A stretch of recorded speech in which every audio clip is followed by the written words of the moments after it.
భద్రాచలం శ్రీ సీతారామచంద్ర స్వామి వారి ఆలయంలో ఈ రోజు నుంచి ఈ నెల 9 వరకు ప్రజాపాలన విజయోత్సవాలు ఘనంగా నిర్వహిస్తున్నట్లు ఆలయ కార్యనిర్వహణ అధికారి ఎల్ రమాదేవి తెలిపారు.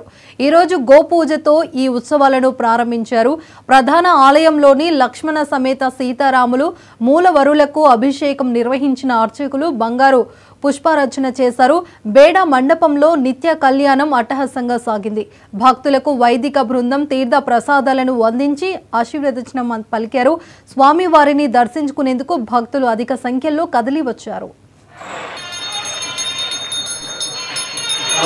శ్రీ సీతారామచంద్ర స్వామి వారి దేవస్థానంలో ప్రజాపాలనా విజయోత్సవాలను గౌరవ కమిషనర్ వారి ఆదేశాలను అనుసరించి నిర్వహించుకోవడం జరుగుతున్నది. డిసెంబర్ 1 నుంచి 9 తారీఖు వరకు కూడా ఈ కార్యక్రమాలను 9 రోజుల పాటు ఘనంగా నిర్వహించేందుకు దేవస్థానం వారు మొత్తం ఏర్పాట్లన్నింటినీ కూడా పూర్తి చేయడం జరిగింది. అందులో భాగంగా నేటి రోజున గోపూజతో ఈ కార్యక్రమాలను శుభారంభం చేసుకున్నాము. స్వామివారికి సువర్ణ పుష్పాలతో అష్టోత్తర శతనామార్చన, సహస్రనామార్చన, అలాగే కళ్యాణోత్సవాలను నిర్వహించడం జరుగుతున్నది. సాయం సమయంలో అలాగే మనకి ప్రవచనములు, తర్వాత సాంస్కృతిక కార్యక్రమాలు మొదలైనటువంటి కార్యక్రమాలను కూడా నిర్వహించేందుకు దేవస్థానం వారు చర్యలను చేపట్టారు. శ్రీరామాయ నమః, శ్రీమతే రామానుజాయ నమః. భద్రాచల క్షేత్రంలో శ్రీ సీతారామచంద్ర స్వామి వారి దేవస్థానంలో ప్రజాపాలనా విజయోత్సవాలను గౌరవ కమిషనర్ వారి ఆదేశాలను అనుసరించి నిర్వహించుకోవడం జరుగుతున్నది.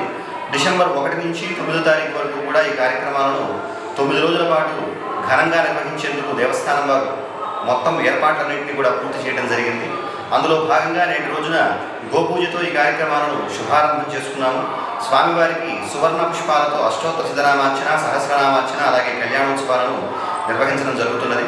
సాయం సమయంలో అలాగే మనకి ప్రవచనములు, తర్వాత సాంస్కృతిక కార్యక్రమాలు మొదలైనటువంటి కార్యక్రమాలను కూడా నిర్వహించేందుకు దేవస్థానం వారు చర్యలను చేపట్టారు. శ్రీరామాయ నమః, శ్రీమతే రామానుజాయ నమః.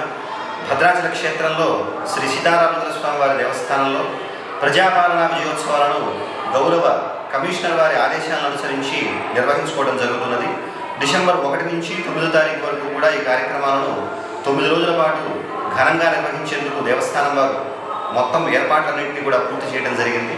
అందులో భాగంగా నేటి రోజున గోపూజతో ఈ కార్యక్రమాలను శుభారంభం చేసుకున్నాము.